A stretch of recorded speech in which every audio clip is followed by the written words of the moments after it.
সবকিছু ছবি তুলে ফেসবুকে দিতে হয় না, কিছু পার্সোনাল জিনিস থাকা লাগে, পার্সোনাল একটা area, personal space, personal life, personal charity, personal good deeds, এটা লাগবে আপনার।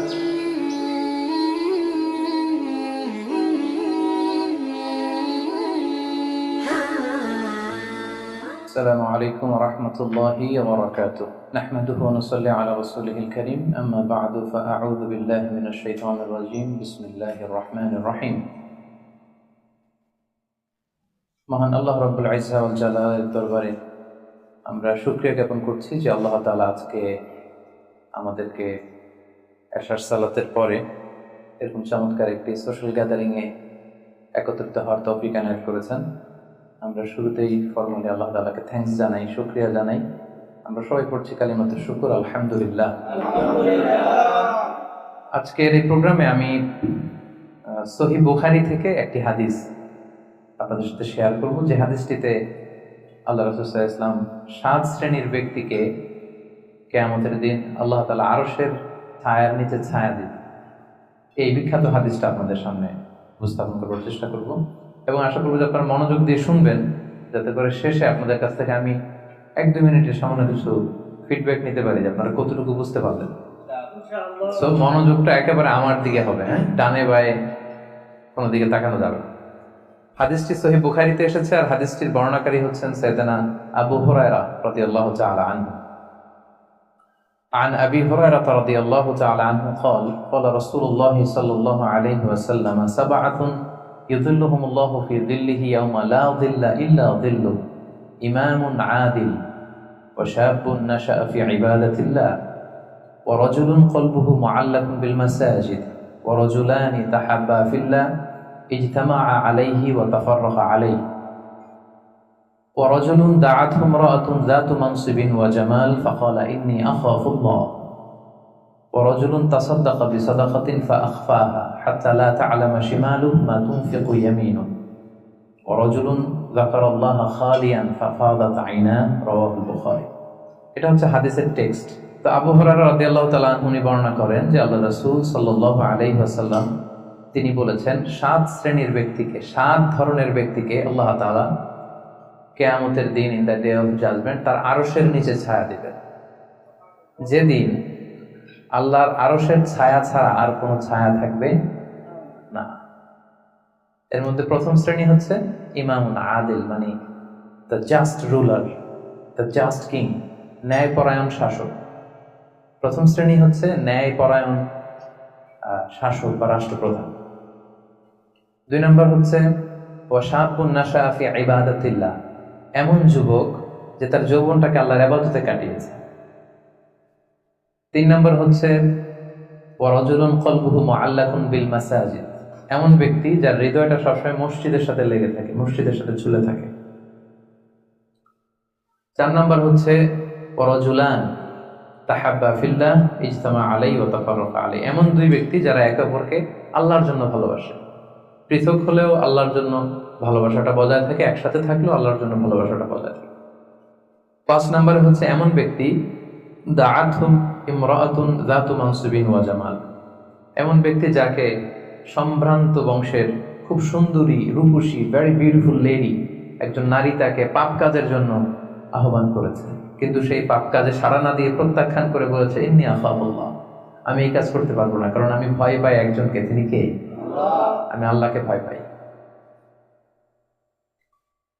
6 নম্বর হচ্ছে ওয়ারাজুলুন তাসাদদাকা বিসাদাকা ফাআখফাহা হাত্তা লা তা'লামা শিমালুহু মা তুনফিকু ইয়ামিনুহু, এমন ব্যক্তি যে গোপনে দান করে, এত গোপনে দান করে যে তার ডান হাত কি দান করে তার বাঁ হাত টের পায় না।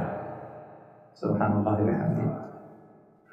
7 নম্বরে হচ্ছে ওয়ারাজুলুন যাকারাল্লাহা খালিয়ান ফাফাদাত আইনা, 7 নম্বর ব্যক্তি হচ্ছে এমন ব্যক্তি যে একা একা আল্লাহকে স্মরণ করে চোখের পানি ছাড়ে, আল্লাহকে স্মরণ করে, আল্লাহর জিকির করে, আল্লাহর ভয়ে তার অশ্রুসিক্ত হয়, তার চোখ বেয়ে দাঁড় করে পানি নামে।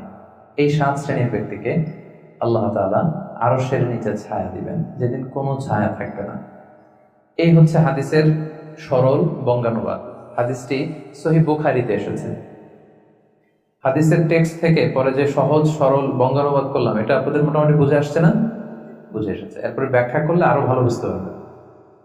এই হাদিসটির বর্ণনাকারী হচ্ছে আবু হুরায়রা রাদিয়াল্লাহু তাআলা। আবু হুরায়রা রাদিয়াল্লাহু তাআলা নাম শুনেছেন আপনারা? আল্লাহ রাসূল সাল্লাল্লাহু আলাইহি ওয়াসাল্লাম একজন বিখ্যাত সাহাবী। ওনার নাম কিন্তু আবু হুরায়রা না, ওনার নাম হচ্ছে আব্দুর রহমান। আবু হুরায়রা রাদিয়াল্লাহু তাআলা আনহুর আসল নাম কি? সবাই বলতে হবে, আব্দুর রহমান। তো উনি আবু হুরায়রা হলেন কি করে? হিররাতুন মানে বিড়াল, আর হুরায়রা মানে ছোট্ট বিড়াল। তো উনি বিড়াল পালতেন, বিড়াল নিয়ে দুষ্টামি করতেন। আমাদের অনেকে শখ আছে, ঘরে আমরা বিড়াল পালি। তো উনি একবার ঢোলা জামা, এই জুব্বার আস্তিনের মধ্যে বিড়াল নিয়ে রাসূল সাল্লাল্লাহু আলাইহি ওয়াসাল্লামের কাছে আসতেন। আল্লাহ রাসূল দেখলেন যে আবু হুরায়রা বিড়াল নিয়ে দুষ্টামি করতেছে। তো আল্লাহ রাসূল সাল্লাল্লাহু আলাইহি ওয়াসাল্লাম রসিকতা করে মজা করে ডাক দিলেন, ইয়া আবা হুরায়রা, এই বিড়ালের বাবা। আসলে নাম কি ছিল? আব্দুর রহমান। টাকা দরকার ছিল ইয়া আব্দুর রহমান। এটা না রেখে রাসূল সাল্লাল্লাহু আলাইহি ওয়াসাল্লাম মজা করে বললেন, ইয়া আবা হুরায়রা, হে বিড়ালের বাবা। তো রাসূল সাল্লাল্লাহু আলাইহি ওয়াসাল্লাম কিন্তু এরকম মজা প্রায় করতেন, প্রায় সাহাবাদের মধ্যে তিনি মজা করতেন, রসিকতা করতেন। তবে এটা হালাল রসিকতা ছিল, হালাল এন্টারটেইনমেন্ট। রাসূল সাল্লাল্লাহু আলাইহি ওয়াসাল্লাম একটু রসিকতা করে বললেন, ইয়া আবা হুরায়রা, হে বিড়ালের বাবা। তখন থেকে আবু হুরায়রা রাদিয়াল্লাহু তাআলা আনহুকে সবাই আব্দুর রহমান না বলে বিড়ালের বাবা বলে ডাকতে শুরু করলো। সুবহানাল্লাহ। এবং উনি নিজেও এটা নিজের জন্য পছন্দ করলেন, বিড়ালের বাবা। তো ওনার নাম হচ্ছে বেসিক্যালি আব্দুর রহমান, কিন্তু যেহেতু বিড়াল নিয়ে দুষ্টামি করতেন এবং রাসূল সাল্লাল্লাহু আলাইহি ওয়াসাল্লাম একবার যখন হে বিড়ালের বাবা বলে ডাক দিলেন, তারপর থেকে উনি কি হয়ে গেলেন? আবু হুরায়রা। উনি এই হাদিসটি বর্ণনা করেছেন, উনি নিজে শুনেছেন রাসূল সাল্লাল্লাহু আলাইহি ওয়াসাল্লামের কাছ থেকে এই হাদিসটি। উনি সর্বাধিক হাদিস বর্ণনাকারী সাহাবী, উনার চেয়ে বেশি হাদিস কোন সাহাবী বর্ণনা করেননি। 5374টি হাদিস বর্ণনা করেছেন। মসজিদে নববীর পাশে একটা বারান্দা আছে, এটাকে বলে সুফা। এই বারান্দায় যে সাহাবারা থেকে থেকে পড়াশোনা করতো ওনাদেরকে বলা হতো আহলে সুফা। আবু হুরায়রা রাদিয়াল্লাহু তাআলা আনহু এই আহলে সুফার সদস্য ছিলেন। উনি বলতেন যে আমাদের অনেক সাহাবারা ব্যবসা করতো, কেউ এটা করতো সেটা করতো, আমি কিছুই করতাম না। আমার শুধু খাওয়ার ব্যবস্থাটা হইলেই আমি রাসূল সাল্লাল্লাহু আলাইহি ওয়াসাল্লামের সাথে থাকতাম, সারাদিন থাকতাম, আর উনি যাই বলতো আমি এটা মানুষের কাছে বর্ণনা করে পৌঁছে দিতাম। সুবহানাল্লাহ। এই জন্যই উনি এত হাদিস বর্ণনা করেছেন। শুরুতে উনি এত হাদিস বর্ণনা করতে পারতেন না।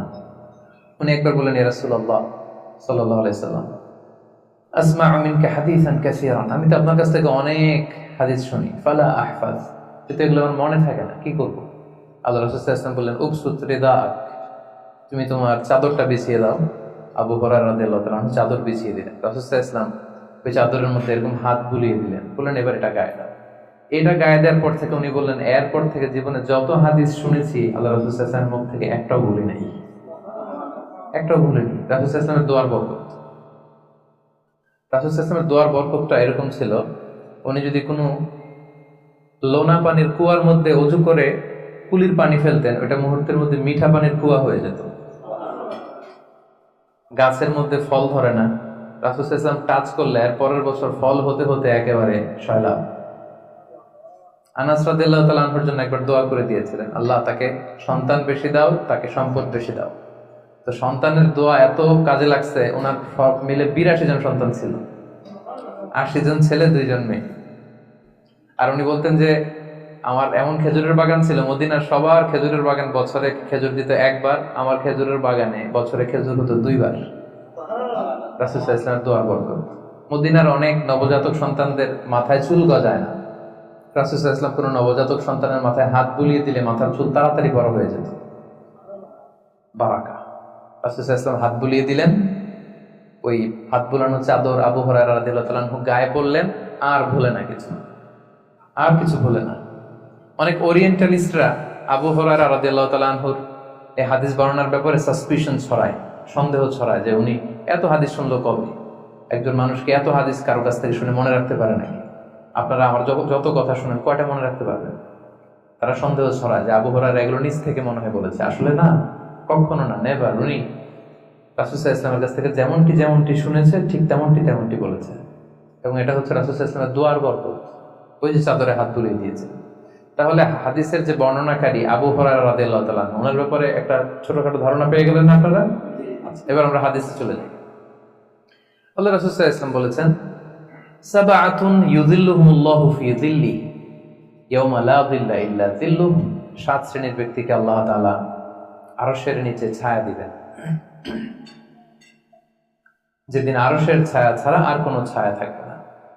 ইউযিল্লুহুমুল্লাহু ফি যিল্লিহি, আল্লাহ তাআলা সেদিন তার নিজের ছায়া দেবেন, বলতে উদ্দেশ্য হচ্ছে ফি যিল্লি আরশিহি, আল্লাহর আরশের ছায়ায় তিনি 7 শ্রেণীর ব্যক্তিকে সেদিন রাখবেন। আল্লাহর আরশের ব্যাপারে আপনারা শুনেছেন না, যে আর রহমান আলাল আরশি ইস্তাওয়া, আল্লাহ তাআলা আরশের উপর পজিশন নিয়েছেন। আল্লাহ তাআলার পজিশন কোথায়? আরশের উপর। আরশ হচ্ছে মহাবিশ্বের সবকিছুর উপরে এটার অবস্থান। আমরা খালি চোখে উপরে কি দেখি? আকাশ। আসলে আমরা আকাশ দেখি না, এটা দেখি মহাশূন্য, স্পেস। প্রথম আকাশ যে কত বড় তার কোনো হিসাব নাই।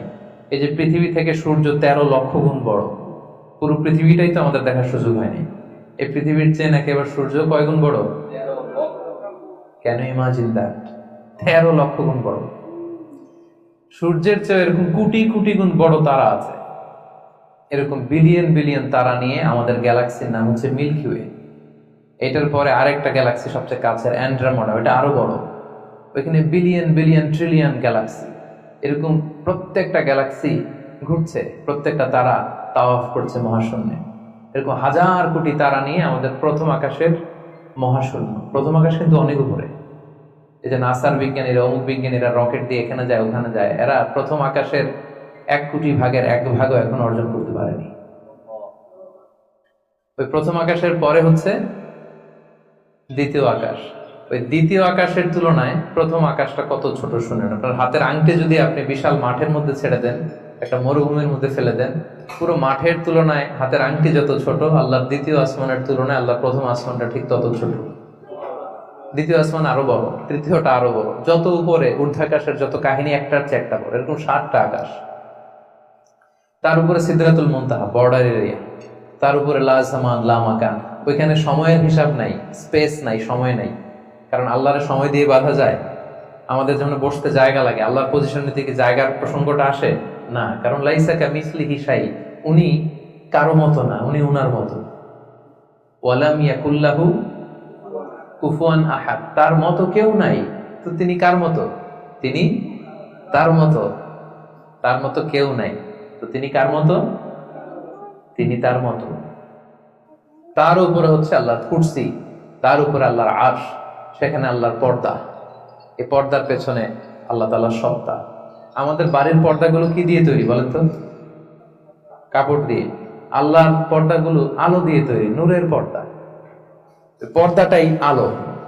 এজন্য সাহাবারা জিজ্ঞেস করেছিলেন, ইয়া রাসূলুল্লাহ হাল রাআইতা রাব্বাক, আপনি কি মেরাজের রাতে আপনার রবকে দেখেছিলেন? রাসূল সাল্লাল্লাহু আলাইহি ওয়াসাল্লাম বলেছিলেন, নূরুন আন্না আরাহু, উনি তো নূর, আলোর পর্দা, চোখ ঝলসে যাওয়ার মতো অবস্থা, আমি কিভাবে দেখবো? তার মানে সরাসরি দেখেননি। আল্লাহ তাআলার সাথে সিক্রেট মিটিং হয়েছিল, কনভারসেশন হয়েছিল, কথাবার্তা হয়েছিল। তার উপরে হচ্ছে আরশ।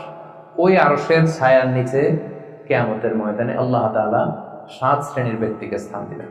কয় শ্রেণীর? 7 শ্রেণীর ব্যক্তিকে স্থান দিবেন, যে দিনটা হবে 50,000 সানাহ মিম্মা তা'উদ্দুন, 50,000 বছরের সমান একটা দিন, কিয়ামতের দিন। 50,000 বছর। মানুষগুলো সব হয়রান হয়ে যাবে। ইউহশারুন নাসু ইয়াউমাল কিয়ামাতি হুফাতান উরাতান মুশাতান গুরলা। রাসূল সাল্লাল্লাহু আলাইহি ওয়াসাল্লাম বলেন, প্রতিটি মানুষ হুফাত, কারো পায়ে জুতা নেই। আমাদের প্রত্যেকের জুতা আছে না আজকে? সেদিন জুতা থাকবে না। উরাতান, নেকেড, উলঙ্গ। গাড়ি নাই, কিছু নাই, ঘোড়া নাই। গুরলা, জন্মদিনের পোশাকে সবাই পাগলের মতো। আমাদের আশা বলেন, ইয়া রাসূল, এটা কেমন কথা? কারো গায়ে যদি ড্রেস না থাকে তো সবাই লজ্জা পাবে না? একে অন্যকে দেখে হাসাহাসি করবে না? আল্লাহ রাসূল সাল্লাল্লাহু আলাইহি ওয়াসাল্লাম বললেন, লিকুল্লি ইমরিইম মিনহুম ইয়াওমা ইদিন শাআনু ইউগনি। আয়েশা, সেদিনটা এত ভয়ঙ্কর হবে যে অন্যের কি অবস্থা এটা চিন্তা করতেই সে ভুলে যাবে। নিজের অবস্থা নিয়ে এত পেরেশানিতে সে থাকবে, ঘর্মাক্ত, ক্লান্ত, শ্রান্ত, পেরেশান। সূর্যটা একেবারে মাথার কাছে চলে আসবে। সূর্যের তাপে মাথার মগজগুলো গলে নাকের ছিদ্র, কানের ছিদ্র দিয়ে বেয়ে বেয়ে পড়বে। জিহ্বাটা কুকুরের মতো বেরিয়ে আসবে সামনের দিকে। মানুষ হাঁপাতে থাকবে, দৌড়াতে থাকবে, ক্লান্ত শ্রান্ত, কেউ কাউকে চেনে না। ইয়াউমা ইয়াফিরুল মারউ মিন আখিহি ওয়া উম্মিহি ওয়া আবিহি ওয়া সাহিবাতিহি ওয়া বানিহি। ভাই ভাইকে চিনবে না, পরিচয় দিবে না। মা ছেলেকে দেখে পরিচয় দিবে না, বন্ধু বন্ধুকে দেখে পরিচয় দিবে না, সবাই ইয়া নাফসি ইয়া নাফসি। ওই ভয়ঙ্কর দিনে আল্লাহ তাআলা 7 শ্রেণীর লোককে তার আরশের নিচে ছায়া দিবেন। আমরা কি চাই না যে আমরা ওই 7 শ্রেণীর অন্তর্ভুক্ত হই? আমরা আল্লাহ তাআলার কাছে কামনা করি আমরাও যেন সেই 7 শ্রেণীর অন্তর্ভুক্ত হয়ে সে ভয়ঙ্কর দিনে আল্লাহ তাআলার আরশের নিচে ছায়া পেতে পারি। আরো জোরে আমরা সবাই পড়ি আমিন। ওই 7 শ্রেণীর ব্যক্তিদের মধ্যে প্রথম শ্রেণী হচ্ছে ইমামুন আদিল, ন্যায়পরায়ণ শাসক, the just ruler, the just king. যেই বাদশাহ, যেই শাসক, যেই কিং তার প্রজাদের প্রতি ন্যায়পরায়ণ ভাবে বিচার করে, ইকুয়ালি ট্রিট করে সবাইকে, কারোর উপর জুলুম করে না। কারণ আল্লাহ তাআলা জুলুম পছন্দ করেন না। আল্লাহ কি কারোর উপর জুলুম করেন? কিয়ামতের দিনের বিচারে তিনি কারোর উপর জুলুম করবেন?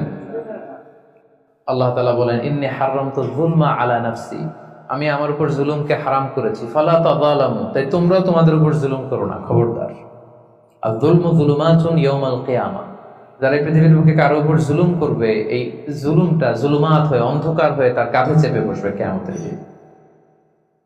সো আল্লাহ তাআলা প্রথম 7 জনের মধ্যে সর্বপ্রথম যাকে আরশের নিচে ছায়া দিবেন তিনি হচ্ছেন ইমামুন আদিল, just king, the just ruler, ন্যায়পরায়ণ শাসক, যারা আদালতের সাথে কাজ করে। ইন্নাল্লাহা ইয়া'মুরুকুম বিল আদলি ওয়াল ইহসান, আল্লাহ তাআলা এই আদালতের ব্যাপারে, জাস্টিসের ব্যাপারে সবসময় তিনি আদেশ করেন। জাস্টিস ভায়োলেট হয়, ন্যায়পরায়ণতা, ইনসাফ এটা ভায়োলেট হয়, এটা আল্লাহ তাআলা কখনো চান না। যারা বিচার করার সময় ন্যায় বিচার করে, উভয় পক্ষের কথা শুনে, যারা রায় দেওয়ার সময় ন্যায়সঙ্গত ভাবে রায় দেয়, যারা জনগণের ট্রিট করার সময় সঠিকভাবে ট্রিট করে, সেই ধরনের রাজা যারা, সেই ধরনের কিং যারা, রুলার যারা, তারা সেখানে স্থান পাবে। এটা শুধু আল্লাহর কাছেই না, যারা জাস্ট রুলার তাদেরকে দুনিয়ার মানুষরাও পছন্দ করে না অনেক। উদাহরণস্বরূপ বলছি, ফর এন এক্সাম্পল, এই যে রেসেপ তাইয়েব এরদোগান, জাস্ট উদাহরণ, আরো অনেক ভালো ভালো রুলার আছে, আপনারা আরো ভালো বলতে পারবেন। তো এই যে তুরস্কের রেসেপ তাইয়েব এরদোগান, মুসলিম বিশ্বের বিভিন্ন ইস্যু নিয়ে উনি খুব কনসার্ন, চমৎকার চমৎকার উদ্যোগ নিচ্ছে, এটা আমাদের খুব ভালো লাগে না? আমাদেরকে অনুপ্রাণিত করে, আমাদেরকে উজ্জীবিত করে। ইভেন কি অমুসলিম রাষ্ট্রপ্রধান যারা এই জাস্ট রুলার, যারা সব সময় কি করে, ন্যায়পরায়ণতার সাথে মানুষের সাথে ট্রিট করে, তাদেরকে সবাই পছন্দ করে। কানাডার প্রধানমন্ত্রীর নাম জানেন আপনারা? এই যে জাস্টিন ট্রুডো, সে অমুসলিম, তাই না? খ্রিস্টিয়ান খুব সম্ভবত, তারপরেও তাকে সবাই খুব পছন্দ করে। কেন? He is a just ruler, তাই না? জনগণের প্রতি সে ন্যায়পরায়ণ, একজন ন্যায়পরায়ণ রাষ্ট্রনায়ক সে। সো ইমামুন আদিল, প্রথম শ্রেণী হচ্ছে এমন শাসক যে হচ্ছে ন্যায়পরায়ণ, যার কাছে কেউ বিচার চাইলে সে মাজলুম হয় না, তার জনগণের প্রতি যে দায় দায়িত্ব এটা সে সঠিকভাবে পালন করে। বিচার করার সময়, রায় দেওয়ার সময় সে উল্টাপাল্টা রায় দেয় না, আদালতের সাথে সবাইকে এক চোখে দেখে। এই ব্যক্তিকে সেদিন আল্লাহ তাআলা আরশের নিচে ছায়া দিবে। এই পয়েন্টটা সবার কাছে ক্লিয়ার না? আচ্ছা, ইমামুন আদিল। 2 নাম্বার হচ্ছে ওয়াশাবুন নাশাআ ফি ইবাদাতিল্লাহ, এমন যুবক যে যুবক তার যৌবনটাকে আল্লাহর ইবাদতে কাটিয়েছে। এখানে এই যে আপনারা যারা বসে আছেন বেশিরভাগই হচ্ছেন যুবক, বেশিরভাগই সবাই তো যুবক। আমি তো বয়স্ক তেমন কাউকে দেখতে পাচ্ছি না, 2-1 ছাড়া। 2-1 তাও খুব বয়স্ক না, আমাদের কাছাকাছি বা কিছু বড় হবে, ঠিক কিনা? সাধারণত যুবক ধরা হয় কোন বয়স থেকে কোন বয়সে? লেটস সে 20 থেকে 40, তাই না? 20 থেকে 40, এই 20 বছরের সময়টা হচ্ছে একেবারে জীবনের সবচাইতে মাহেন্দ্রক্ষণ।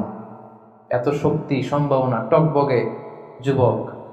যুবকদের মধ্যে আল্লাহ অনেক প্রাণ শক্তি দিয়েছে, এরা বিপ্লব ঘটায় ফেলতে পারে, এরা সময়ের গতি স্রোতকে পাল্টে দেয়, সাগরের স্রোতকে উল্টে দেয়, এরা বিপ্লব করে ফেলে, ইতিহাস রচনা করে, ঠিক কিনা? এই যুবক তার যৌবনের মোক্ষম সময়টা অন্যায় করে কাটায় না, আজে বাজে কাজ করে কাটায় না, জুলুম করে কাটায় না, দুর্নীতি করে কাটায় না, টেন্ডারবাজি, চাঁদাবাজি, মিথ্যা, খারাপ কাজ, কোন এই ধরনের কাজের সাথে নিজেকে জড়িত রাখে না, বরং নাশা ফি ইবাদাতিল্লাহ, আল্লাহর ইবাদতে সে তার জীবনটাকে কাটায়। এজন্য যৌবনের এই সময়টা প্রিয় ভাইরা অনেক দামি, এটা বেশি দিন থাকবে না। রং ধরা যৌবন জং ধরে নাই, শেষ। দেখতে দেখতে ছোট্ট কিশোর হয়ে পৃথিবীতে এসেছিলেন, শিশু ছিলেন, কিশোর, তারপর এখন যুবক, কিছুদিন পরে বিয়ে করে থাকলে দেখবেন যে আল্লাহ ঘরে মেহমান পাঠিয়ে দিলে বাবা হয়ে গেছে। কিছুদিন পরে মেয়েটার বিয়ে দিলে এরপর কি হয়ে যাবেন? শ্বশুর হয়ে যাবেন, এরপরে নানা হয়ে যাবেন, দাদা হয়ে যাবেন। এই তো জীবন, this is the circle of life. রং ধরা যৌবন, জং ধরে শেষ, এটা থাকে না খুব বেশি দিন। এই জন্য এই যৌবনের এই সময়টাকে যারা আল্লাহর ইবাদতে তারা কাটিয়েছে, তাদেরকে আল্লাহ তাআলা আরশের নিচে ছায়া দিবেন। নাশা ফি ইবাদাতিল্লাহ। এবং যৌবনের ইবাদতকে আল্লাহ তাআলা খুব বেশি পছন্দ করে। ইবাদতটা অনেক ব্রড সেন্সে যদি আপনি চিন্তা করেন, অনেকে মনে করে যে শুধু নামাজ পড়া, শুধু রোজা রাখা, শুধু জিকির করা এটাই ইবাদত। আসলে ব্যাপারটা কিন্তু এমন নয়। মানব কল্যাণে আপনি যাই করেন, আল্লাহ তাআলার আদেশ পালনে আপনি যাই করেন, সবটাই ইবাদত, ঠিক কিনা? আপনি যদি রক্ত দেন, মুমূর্ষু রোগীকে বাঁচাতে রক্তের প্রয়োজন হয় না? আপনি যদি তাকে বাঁচাতে রক্ত দেন, এটাও ইবাদত। আপনি পরিবেশকে সুন্দর রাখার জন্য গাছ লাগালেন, এটাও ইবাদত। আপনি একজন মানুষ বিপদে পড়েছে, it doesn't know what to do, আপনি তাকে কনসালটেশন করলেন, কিছু সুন্দর পরামর্শ দিলেন, গাইড করলেন যে এইটা ভুল, এইভাবে করো, এই যে আপনি টাইম ব্যয় করলেন, কনসালটেশন দিলেন, এটা ইবাদত। অনেকে মনে করে যে শুধু তাসবিহ, জিকির, কোরআন তেলাওয়াত এগুলোই মনে হয় ইবাদত। না, যে পথেই আল্লাহ সন্তুষ্টি, যে কাজ করলে আল্লাহ তাআলা সন্তুষ্ট হন, এই সবগুলো কাজই কিন্তু ইবাদত। তাই যৌবনের এই মোক্ষম সময়টাতে আল্লাহ তাআলার ইবাদত করে আমাদেরকে কাটাতে হবে। ওমা খালাকতুল জিন্না ওয়াল ইনসা ইল্লা লিয়াবুদুন। আমি মানব জাতি আর জিন জাতিকে কেবলই সৃষ্টি করেছি আমার ইবাদতের জন্য। এজন্য এই বয়সের, আপনাদের এই বয়সের অফিসে খুব ব্যস্ততা, এখানে খুব ব্যস্ততা, এরপরেও যে একটু কষ্ট করে নামাজটা পড়েন, হ্যাঁ, এরপরেও যে জামাতে আসেন, এরপরেও আপনি সুন্নাহ মোতাবেক চলতে যাচ্ছেন, দাড়ি রাখছেন, এটা অনেক বড় ইবাদত। এটা আল্লাহ তাআলার কাছে অনেক বেশি প্রিয়। বৃদ্ধ বয়সের ইবাদতের চেয়ে যৌবনের ইবাদত আল্লাহর কাছে অনেক বেশি প্রিয়। এর কারণ হচ্ছে, বৃদ্ধ বয়সে ইবাদত ছাড়া করবেটা কি? ইবাদত ছাড়া তো সময়ই কাটে না। কারণ ঘরে এর কথা শোনার কেউ নাই, কেউ সময় দেয় না, রাতে ঘুম আসে না, 3টার দিকে ঘুম ভেঙে যায়। বাংলাদেশের কথা যদি বলি, দেখবেন যে মুরব্বীরা 3টা-4টার পরে নাকি ওনাদের ঘুমিয়ে আসে। তো অজু করে ইমাম সাহেবের 1 ঘন্টা আগে আসে মসজিদে ফজর পড়তে। ইমাম সাহেব দেরি করলো কেন, মুয়াজ্জিন দেরি করলো কেন, ওনারা এটা বলে। কারণ ওই যে ঘুম আসে না, কি করবে? তখন তার ইবাদত করা ছাড়া সময়ই কাটে না। ওই ইবাদত আল্লাহর কাছে ততটা প্রিয় নয় যতটা প্রিয় হচ্ছে একজন যুবকের ইবাদত, ঠিক কিনা? আপনি যৌবন কালে যদি আল্লাহ তাআলা দাসত্ব করতে পারেন, ইবাদত করতে পারেন, আপনার বার্ধক্যে উপনীত হওয়ার পরে ইবাদত করতে না পারলে আল্লাহ তাআলা ইবাদত দিয়ে আপনার আমলনামা পূর্ণ করে দিবে। পূর্ণ করে দেবে। আপনি ফজর সময় উঠতে পারতেছেন না, কোমরে ব্যথা, ডায়াবেটিস ইত্যাদি ইত্যাদি, আল্লাহ বলবে যুবক অবস্থায় কি করেছিল ওটা দেখো, ওই সময় যা করছে ওটা লিখে দাও। এই জন্য আল্লাহ রাসূল সাল্লাল্লাহু আলাইহি ওয়াসাল্লাম বলেছেন যে এই যৌবনটারে কাজে লাগাও। আল্লাহ রাসূল সাল্লাল্লাহু আলাইহি ওয়াসাল্লাম বলেছেন 5টা বিষয় আসার আগে 5টা জিনিসকে কাজে লাগাও। এর মধ্যে একটা হচ্ছে শাবাবাকা ক্বাবলা হারামিক, বার্ধক্য আসার আগে যৌবনকে কাজে লাগাও। সিহহাতাকা ক্বাবলা মারাদিক, অসুস্থতা আসার আগে সুস্থতাকে কাজে লাগাও। গিনাকা ক্বাবলা ফাকরিক, গরীব হয়ে যাওয়ার আগে তোমার ধনাঢ্যতাকে কাজে লাগাও। ফারাগাকা ক্বাবলা শুগলি, ব্যস্ত হয়ে যাওয়ার আগে অবসরটারে কাজে লাগাও। হায়াতাকা ক্বাবলা মাউতিক, মৃত্যু আসার আগে জীবনটারে কাজে লাগাও। এই জন্য যৌবনটাকে যেন আমরা কাজে লাগাই, প্রিয় ভাই। এবং কিয়ামতের ময়দানে 5টা প্রশ্ন করা হবে। এই 5টা প্রশ্নের উত্তর না দিয়ে কোনো বনি আদম পাই নাড়াতে পারবে না, পা নাড়াতে পারবে না। এর মধ্যে প্রথম প্রশ্ন, আন হায়াতিহি ফিমা আফনা,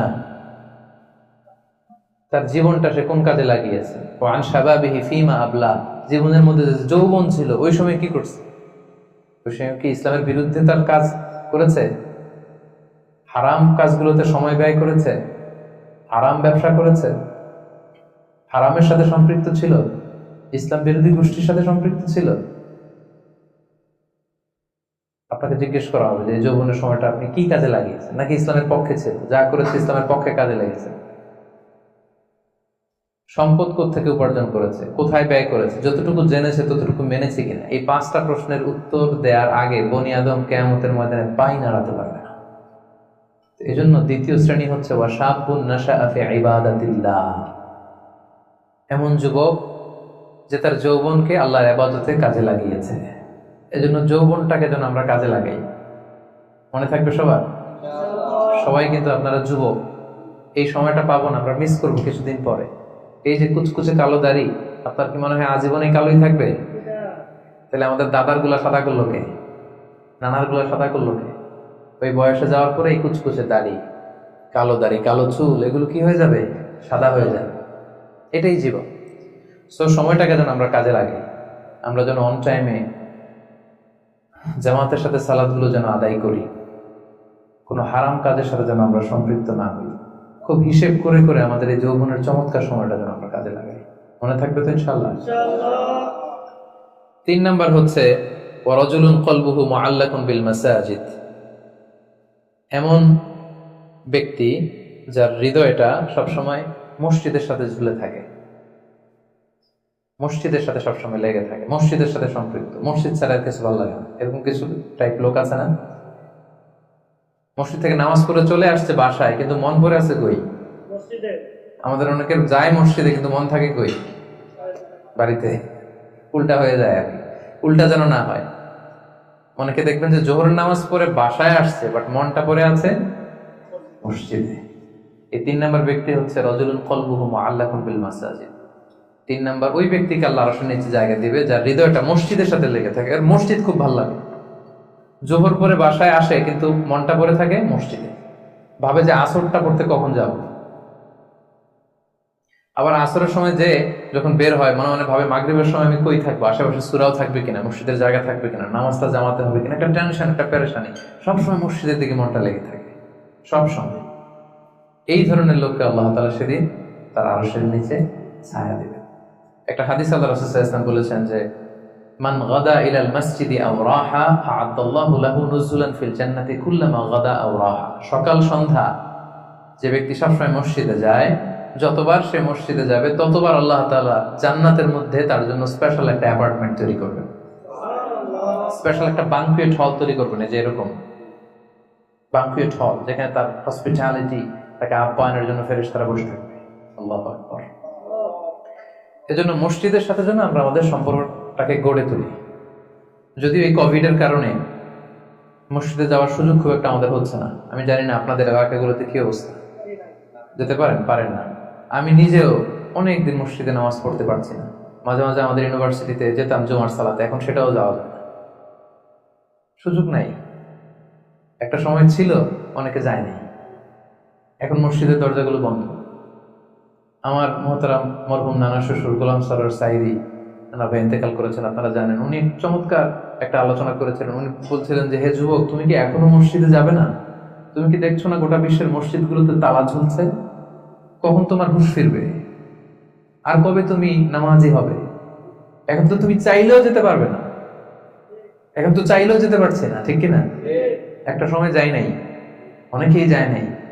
এখন মন চাচ্ছে মসজিদে যে নামাজ পড়বো, তারপরও যাওয়ার সুযোগ নাই। এই যে মালয়েশিয়াতে প্রায় 1 বছর ধরে আমরা মসজিদে রেগুলারলি যেতে পারছি না। কিছুদিন অবস্থা ভালো হলে খুলে দেয়, তারপরে আবার লকডাউন, আবার MCO, মুভমেন্ট কন্ট্রোল অ্যাক্ট। তো চাইলেও কিন্তু আমরা যেতে পারবো না। এবং এই পরিস্থিতি থেকে আসলে উত্তরণ হবে কিনা আমাদের কোনো গ্যারান্টি আছে? নতুন আরেকটা করোনা ভাইরাসের ধরন পাওয়া গিয়েছে ইউকেতে, লকডাউন, সব ইন্টারন্যাশনাল ফ্লাইট ক্যান্সেল। ওইটা নাকি এই কোভিডের 10 গুণ বেশি শক্তিশালী। এটা যদি চারদিক থেকে হামলা করে, অ্যাটাক করে, আমরা যাবো কোথায়? একটা সময় মসজিদে আমরা যাই নাই, এখন চাইলেও যেতে পারছি না। যেন সম্মানিত ভাইয়েরা, আমরা আল্লাহ তাআলার কাছে দোয়া করি যে আমাদের এই কঠিন পরিস্থিতি থেকে আল্লাহ তাআলা আমাদেরকে উত্তরণ দিক, মসজিদগুলোকে আল্লাহ তাআলা খুলে দেওয়ার ব্যবস্থা করে দিক, আমরা যেন আবার আগের মতো মসজিদে যে আল্লাহ তাআলাকে সেজদা দিতে পারি। সো রাজুলুন কলবুহু মুআল্লাকুন বিল মাসাজিদ। 3 নাম্বার হচ্ছে এমন ব্যক্তি যার অন্তরটা সবসময় মসজিদের সাথে লেগে থাকে। দেখবেন অনেক লোক আছে মসজিদে গেলে ভালো ফিল করে, he feels good, he feels very comfortable. মসজিদে গেলে কেমন যেন একটা আরাম লাগে, শান্তি লাগে, প্রশান্তি অনুভব হয়, হয় না আপনাদের? মসজিদে গেলে অনেকের ঘুমও চলে আসে শান্তির চোটে। মসজিদে জুমার খুতবা দেওয়ার সময় ঘুম আসে না অনেকের? কারণ ওই সব গুনার বোঝা তো মসজিদের বাইরে ফেরেশতারা রেখে দিয়েছে। এবার হালকা হয়ে, পাতলা হয়ে, প্রশান্ত চিত্তে মসজিদে ঢুকলে প্রশান্তির ঘুম চলে আসে। এজন্য আমাদের কামনা, ইচ্ছা, বাসনা, আকাঙ্ক্ষা এমন যেন হয় যে আমরা যেন সবসময় মসজিদ কেন্দ্রিক থাকতে পারি। কাজী নজরুল খুব চমৎকার করে লিখেছেন, মসজিদেরই পাশে আমার, যাতে গড়ে বসে মুয়াজ্জিনের আজান শুনতে পাই। শুনেছেন না আপনারা? মসজিদেরই পাশে আমায় কবর দিও ভাই, যেন করে হতেও মুয়াজ্জিনের আজান শুনতে পাই। আমার গোরের পাশে দিয়ে ভাই নামাজিরা যাবে, পবিত্র সেই পায়ের ধ্বনি এ বান্দা শুনতে পাবে।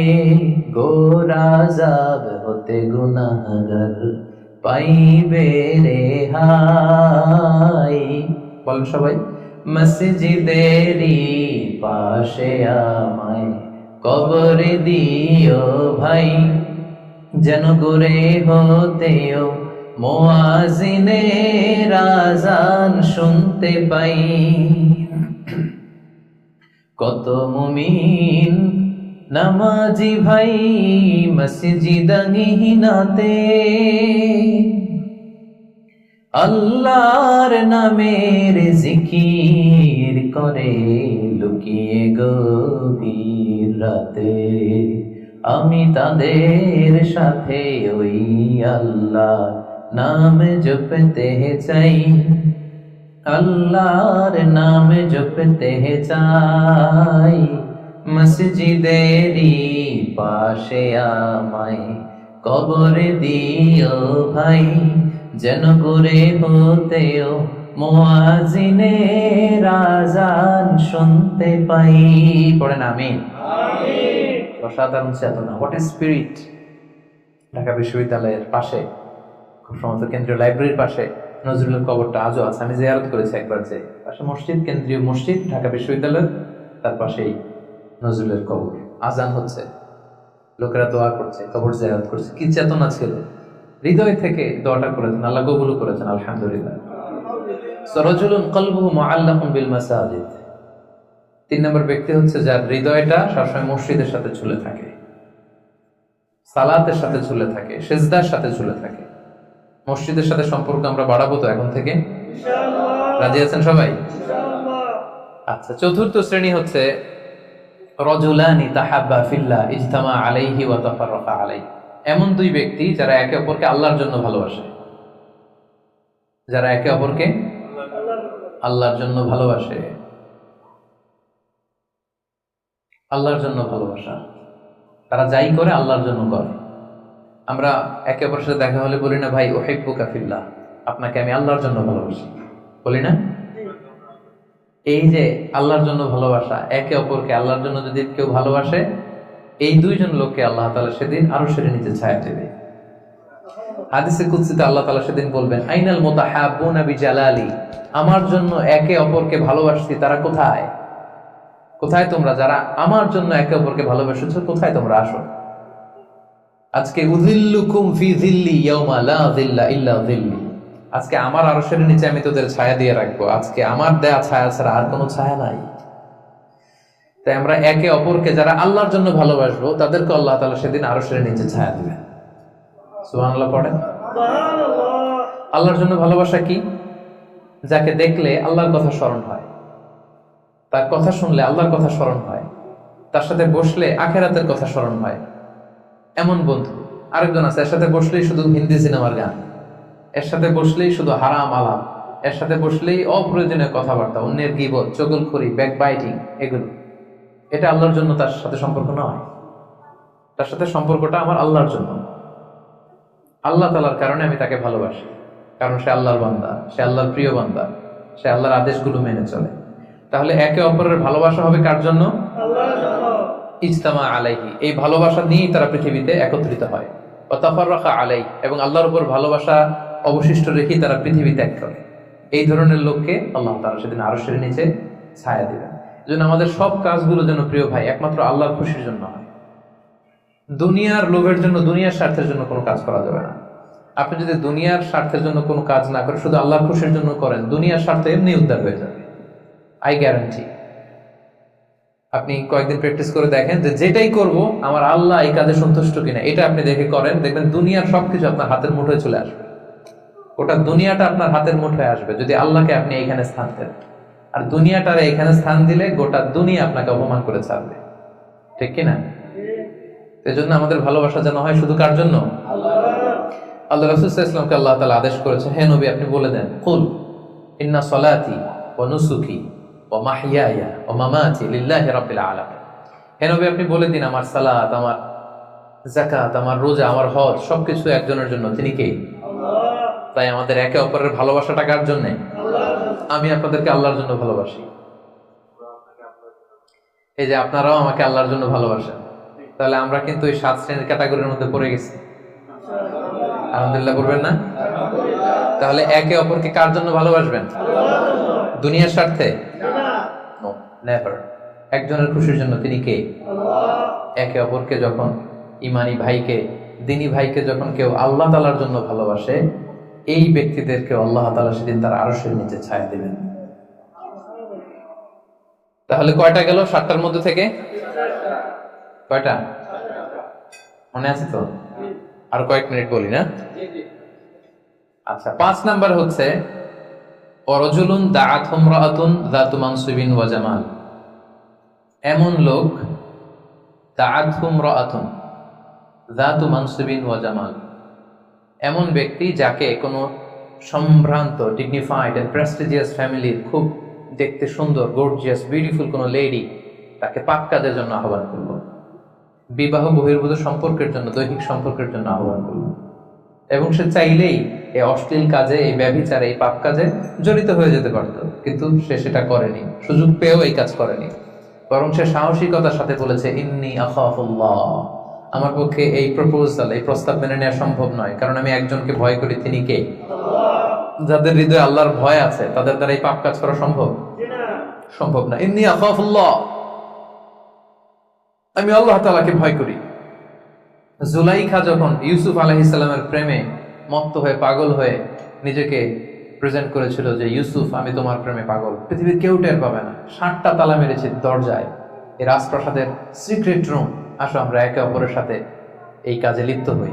ইউসুফ আলাইহিস সালাম বলেছিলেন একই কথা, মাআযাল্লাহ, মাআযাল্লাহ, আমি আল্লাহর কাছে এই পাপ কাজ থেকে পানাহ চাই, আমার পক্ষে সম্ভব না, কারণ পৃথিবীর কেউ দেখে না, কিন্তু দেখে কে? আপনি দরজা বন্ধ করে, লাইট বন্ধ করে, সুইচ বন্ধ করে দিয়ে, পর্দা লাগাই দিয়ে আপনি পাপ করছেন, কেউ দেখে নাই পৃথিবীর, পুলিশ দেখে নাই, সিসি ক্যামেরা অফ করা, কেউ দেখে নাই, কিন্তু একজন দেখে, তিনি কে? সবার চোখকে ফাঁকি দেয়া যায়, কিন্তু আল্লাহর চোখ ফাঁকি দেয়া যাবে? এজন্য প্রিয় ভাইয়েরা, একজন মুমিন বান্দার জীবনে তার চরিত্রটা সবচাইতে দামি। এই যে এখানে আপনারা সবাই যুবক, এটা আমাদের ওয়াজ, আমাদের জন্য রেলেভেন্ট। এজন্য ইংরেজিতে বলা হয় when money is lost something is lost, যখন টাকা নষ্ট হয়, টাকা হারায়, এটা সামথিং, হাতের ময়লা আবার আসবে। when health is lost something is lost, যখন স্বাস্থ্য নষ্ট হয়, এটা কিছু একটা জিনিস নষ্ট হয়, কিন্তু when character is lost everything is lost, যখন চরিত্র শেষ, ওর কিচ্ছু নাই, ওর সব শেষ, ঠিক কিনা? এজন্য প্রিয় ভাইয়েরা, আমাদের চরিত্রটাকে হেফাজত করতে হবে। এটা হচ্ছে খুবই রেলেভেন্ট ওয়াজ আমাদের জন্য। শয়তানের হাতছানি, চাকচিক্যময় হাতছানি আমাদেরকে পাপের পথে নিয়ে যেতে পারে, কিন্তু খবরদার, ইউসুফ আলাইহিস সালামের সেই শিক্ষা যেন আমরা ধারণ করি। আমরা যেন বলি মাআযাল্লাহ, ইন্নী আখাফুল্লাহ, আমি আল্লাহ তাআলাকে ভয় করি। আমি কাকে ভয় করি? আল্লাহ তাআলাকে। আল্লাহ ইজ ওয়াচিং মি, আল্লাহ আমাকে দেখছেন, পৃথিবীর কেউ দেখে না, কিন্তু দেখে কে? আল্লাহ তাআলা, তিনি দেখেন। যেন আল্লাহ তাআলা বিশ্বাসীদেরকে বলেছেন, কুল লিল মুমিনিনা ইয়াগুদ্দু মিন আবসারিহিম, হে নবী বিশ্বাসীদের বলুন তারা যেন তাদের চোখকে নামায়, lower your eyesight, lower your gauge, নিজের চোখের লাগাম টেনে ধরতে হবে, ওয়াহফাযু ফুরুজাহুম, এবং নিজের প্রাইভেট, নিজের লজ্জাস্থানের হেফাজত করতে হবে।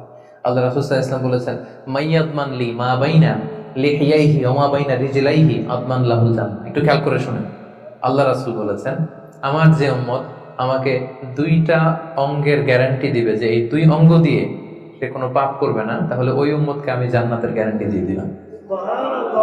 অঙ্গ 2টা কি? এক হচ্ছে 2 চোয়ালের মাঝখানে যে অঙ্গটা থাকে, মানে জিহ্বা, আরেক হচ্ছে 2 পায়ের মাঝখানে যেটা থাকে, প্রাইভেট, মানুষের লজ্জাস্থান। এই 2টা অঙ্গের গুনাহ করবে না বলে যদি কোনো উম্মত আমার গ্যারান্টি দেয়, আমি আমার ওই উম্মতকে জান্নাতের গ্যারান্টি দিব। এজন্য চক্ষুকে হেফাজত করতে হবে। নজরকে হেফাজত করতে হবে। বিশ্বাসীদের বৈশিষ্ট্য হচ্ছে ওয়াল্লাযীনা হুম লিফুরুজিহিম হাফিজুন, বিশ্বাসীরা তাদের প্রাইভেট লজ্জাস্থানের হেফাজত করে। তারা বিয়ে ছাড়া অন্য কোনো ভাবে যৌন সম্পর্কে জড়ায় না, তারা একটা বৈধ যৌন সম্পর্কে, হালাল যৌন সম্পর্কে তারা জড়ায়। বিয়ে ছাড়া কোনো যৌন সম্পর্ক ইসলাম আমাদের জন্য হালাল করে নাই। এজন্য যুবকদেরকে বিষ্ণু ইসলাম বলেছেন, ইয়া মা'আশারাশ শাবাব মান ইসতাতাআ মিনকুমুল বাআতা ফালিয়াতাযাওয়াজ, যাদের সক্ষমতা আছে আর্থিক এবং শারীরিক, ফালিয়াতাযাওয়াজ, বিয়ে করো। ফাইন্নাহু আগাদ্দু লিল বাসার, বিয়ে করলে চোখ নিম্নগামী হয়। ওয়া আহসানু লিল ফারাজ, লজ্জাস্থান হেফাজতে থাকে। ওয়া মান লাম ইয়াস্তাতি, যার সক্ষমতা নাই বিয়ে করার, ফাআলাইহি বিসসাওম, সে রোজা রাখো। সে কি করো? রোজা রাখো। ফাইন্নাহু লাহু বিজা, কারণ এই রোজার মাধ্যমে তাকে পাপ কাজ থেকে আল্লাহ তাআলা বাঁচাবেন। সুবহানাল্লাহ। এখানে বিয়ে করছেন না সবাই? সবাই বিবাহিত? আচ্ছা, আলহামদুলিল্লাহ। আল্লাহ তাআলা খুব দ্রুত যারা বিয়ে করে নাই তাদেরকে বিয়ের ব্যবস্থা করে দেয়। বিয়েটা কিন্তু ভাই অনেক বরকতের। বিয়েটা কি অনেক বরকতের। হালাল পন্থায় আল্লাহর দেয়া যৌবনকে উপভোগ করুন। মুমিনের সম্পর্ক হয় শুধু হালালের সাথে, হারামের সাথে মুমিনের কোনো সম্পর্ক আছে? সম্পর্ক নাই। যে বিয়ে করে তার দিনদারি, দিনের অর্ধেক পূর্ণ হয়ে যায়। আল্লাহ রাসূল সাল্লাল্লাহু আলাইহি ওয়াসাল্লাম বলেন, কেউ যখন বিয়ে করলো তার দিনের অর্ধেক পূর্ণ হয়ে গেল। ফালিয়াত্তাকিল্লাহা ফি নিসফিল বাকি, বাকি অর্ধেকের ভয় করলেই চলবে, তার এখন অর্ধেক পূর্ণ হয়ে গেছে। আল্লাহু আকবার। আল্লাহ রাসূল সাল্লাল্লাহু আলাইহি ওয়াসাল্লাম বলেছেন, নিকাহ মিন সুন্নতি, বিয়ে আমার সুন্নাত। ফামান রাগিবা আন সুন্নতি ফালাইসা মিন্নি, যে আমার সুন্নতকে ঘৃণা করে ও আমার উম্মত হতে পারে না। যারা বিয়ে করতে চায়, বিয়ে করে নিজের পাপ থেকে নিজেকে বাঁচাতে চায়, তাদেরকে সাহায্য করা আল্লাহ নিজের জন্য ওয়াজিব করে ফেলেছেন। 3 শ্রেণী আল্লাহ বলে, 3 ধরনের ব্যক্তিকে সাহায্য করা আমি আল্লাহর উপর ওয়াজিব। কয় শ্রেণীর? 3 শ্রেণীর। এর মধ্যে এক শ্রেণীর হচ্ছে যে বিয়ে করতে চায়, আর নাকি আল্লাযী ইউরিদুল আফাফ, পুত পবিত্র থাকতে যে, চরিত্র বাঁচাতে যে বিয়ে করতে চায়, টাকা নাই, সমস্যা এটা সেটা, কিন্তু খুব চাচ্ছে বিয়ে করতে। আল্লাহ বলে ওই যুবককে হেল্প করা আমি আল্লাহর জন্য ওয়াজিব হয়ে গিয়েছে। অনেকে বিয়ে করে না এই জন্য যে আগে ধনী হয়ে নেই, টাকা পয়সা কিছু হোক এরপরে বিয়ে করবো, কিন্তু ইসলামের সিস্টেম হচ্ছে আগে বিয়ে করো, এরপরে আমি আল্লাহ তোমার ধনী বানাই দেবো। ধনী বানায় দেয় কে? তো আপনি আল্লাহর সিস্টেমে চলবেন না আপনার সিস্টেমে? ধনী হওয়ার সিস্টেমই তো হচ্ছে আগে বিয়ে করতে হবে। সব সফল লোকেরা, ধনী লোকেরা দেখবেন যে আগে বিয়ে করে ফেলছে। এজন্য আমরা যেন বিয়ে করে হালাল পন্থায় আল্লাহর দেয় যৌবনকে উপভোগ করি। হারামের সাথে যেন আমরা কখনো কোনোভাবে আপোষ না করি, সম্পর্ক না করি। তাই 5ম নাম্বার ব্যক্তি হচ্ছে যাকে কোনো রূপসী সুন্দরী পাপ কাজের অফার দেয়, সে কি অফারে ওই কাজে সাড়া দেয়? সেটাকে প্রত্যাখ্যান করে বলে, ইন্নী আখাফুল্লাহ, আমি কাকে ভয় করি? আল্লাহকে ভয় করি। তাহলে 5 নম্বর ব্যক্তি হচ্ছে যারা নিজেকে পুত পবিত্র রাখে, যারা নিজেকে পাপ কাজ থেকে বাঁচিয়ে রাখে। কয়টা গেল? শুনতেছেন সবাই? 6 নম্বর হচ্ছে রাজুলুন তাসাদ্দাকা বিসাদাকাতিন ফাআখফাহা, এমন ব্যক্তি যে গোপনে দান করে। কিভাবে দান করে? গোপনে। কতটা গোপনে দান করে? হাত্তা লা তা'লামু শিমালু মা তুনফিকু ইয়ামিনু, এত গোপনে দান করে যে তার ডান হাত কি দান করেছে বাম হাত সেটা টের পায় না। সুবহানাল্লাহ। এই হাত দিলে কি এই হাত সাথে থাকবে না? তারপরও আল্লাহ রাসূল সাল্লাল্লাহু আলাইহি ওয়াসাল্লাম হাদিসের ভাষ্যটা, বাক্য চয়নটা এমন ভাবে করেছেন যে এত গোপনে দেয় যে এই হাত কি করে এই হাতই জানে না, এই হাত কি করে এই হাতই জানে না, গোপনে দান করে। প্রকাশ্যে দান করা জায়েজ, দেখিয়ে দান করা জায়েজ আছে, কিন্তু শ্রেষ্ঠ দান, ভালো দান হচ্ছে গোপনে দান। কারণ দেখিয়ে দান করলে এটা আল্লাহর কাছে কবুল হতেও পারে, নাও হতে পারে। আপনার মনের মধ্যে রিয়া, লোক দেখানো ভাব থাকতে পারে, তাই না? আমাদের দেশে অনেক প্রোগ্রামে, মসজিদে, মাহফিলে বলে যে অমুক ভাই চেয়ারম্যান সাহেব, অমুক এমপি, অমুক দানবীর, উনি 1 লক্ষ টাকা, বলেন মারহাবা। তো সবাই বলে মারহাবা, আর ওনারও একটা ইচ্ছা যে আমার একটু বলুক সবাই মারহাবা, দানবীর বলুক, আমি যে শিল্পপতি, বিজনেস ম্যাগনেট, একটু নাম টাম হোক আমার।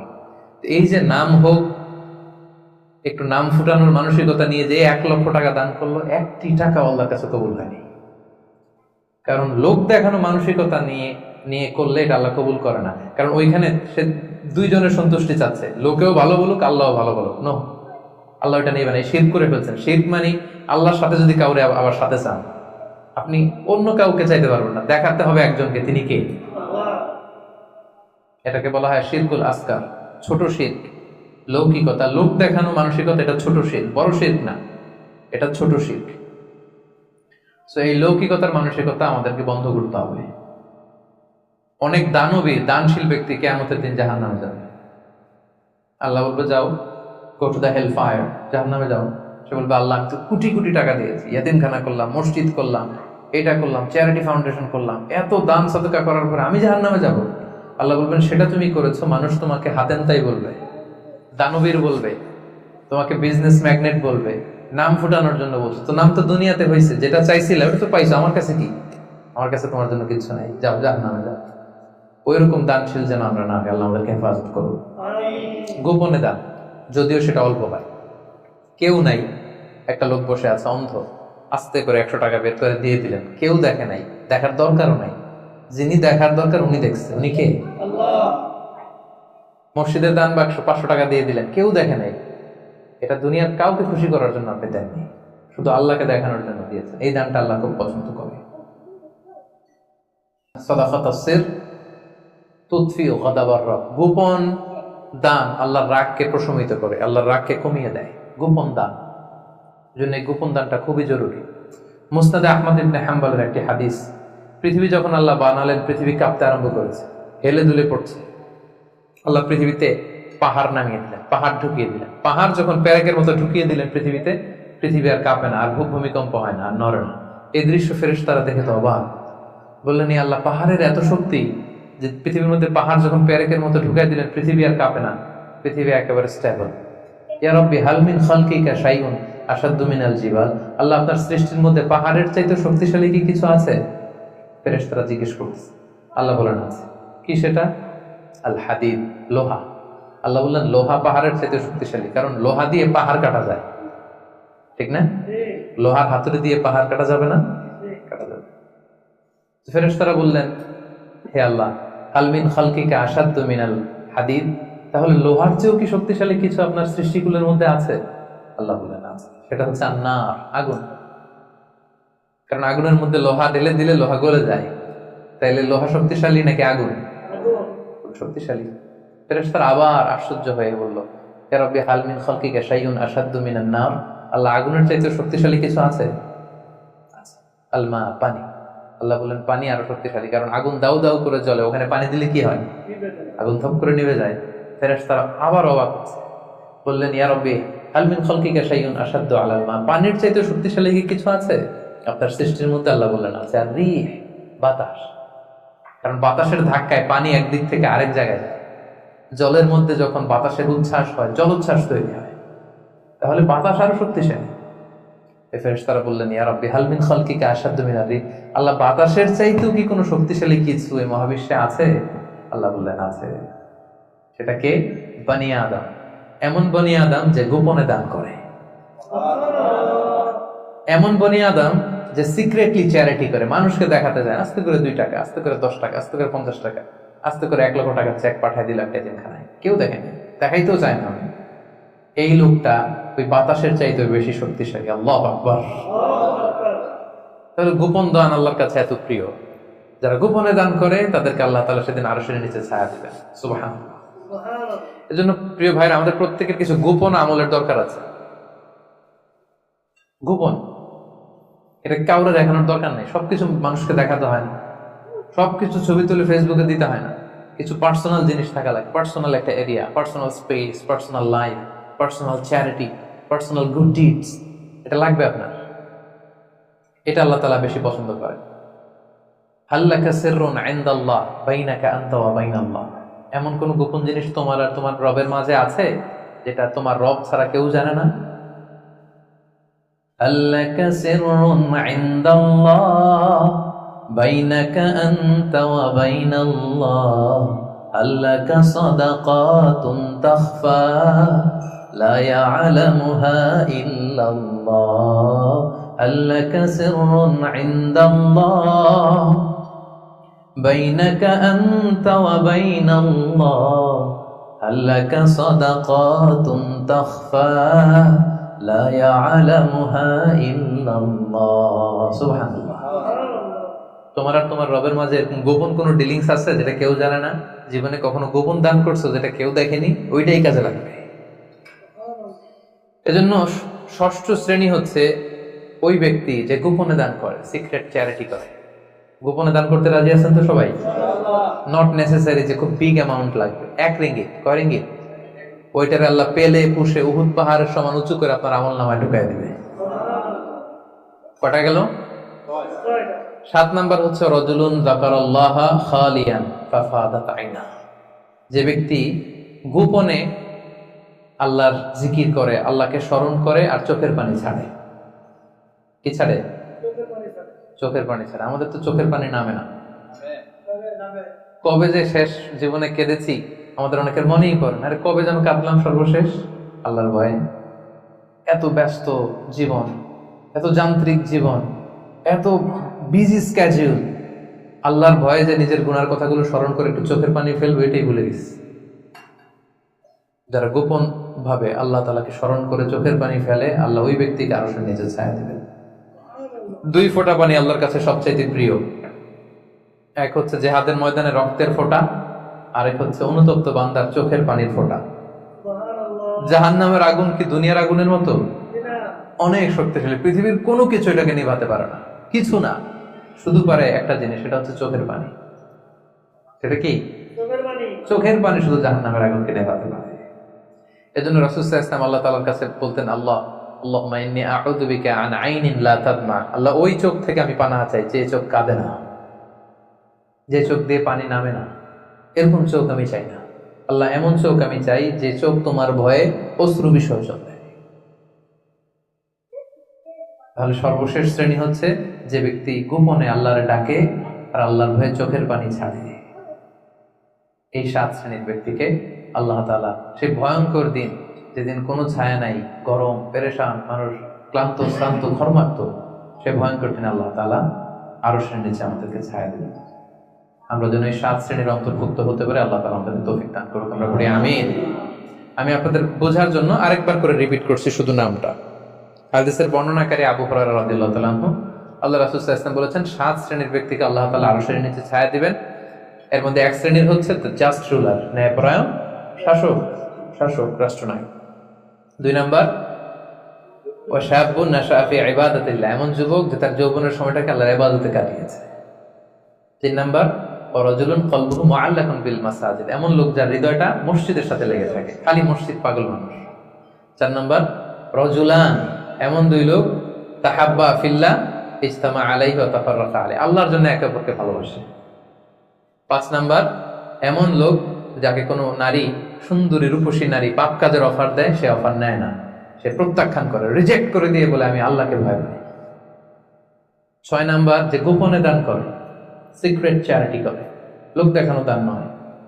7 নাম্বার যে ব্যক্তি গোপনে আল্লাহ জিকির করে আর চোখ দিয়ে দাঁড় করে পানি নামে। এই 7 শ্রেণীর ব্যক্তিকে আল্লাহ তাআলা তার আরশের নিচে ছায়া দিবেন। এখন আমাদের প্রতিযোগিতা করা দরকার না যে আমরা এই 7টা গুণের কতটা নেয়া আমাদের পক্ষে সম্ভব। আমরা জানি যে আমরা জাস্ট রুলার এটা হইতে পারবো না, আমরা তো দেশের প্রধান হতে পারবো না, কিন্তু আমরা যে যুবক, আমাদের যৌবনটা আমরা আল্লাহর ইবাদতে কাটাতে পারি, তাই না? আমরা মসজিদের সাথে মন্ত্র ঝুলায় রাখতে পারি, পাপ কাজের অফার আসলে সেটা ঠেকায় রাখতে পারি, কি বলেন? তারপর গোপনে দান করতে পারি, কেঁদে কেঁদে আল্লাহর কাছে জীবনের গুনার কথা স্মরণ করতে পারি। এই গুণাবলীগুলো যেন আমরা আমাদের জীবনে অর্জন করে সেদিন ওই ভয়ঙ্কর দিনে যারা আরশের নিচে ছায়া পাবে, আমরা যেন তাদের অন্তর্ভুক্ত হতে পারে। আল্লাহ আমাদেরকে তৌফিক দান করুন। আর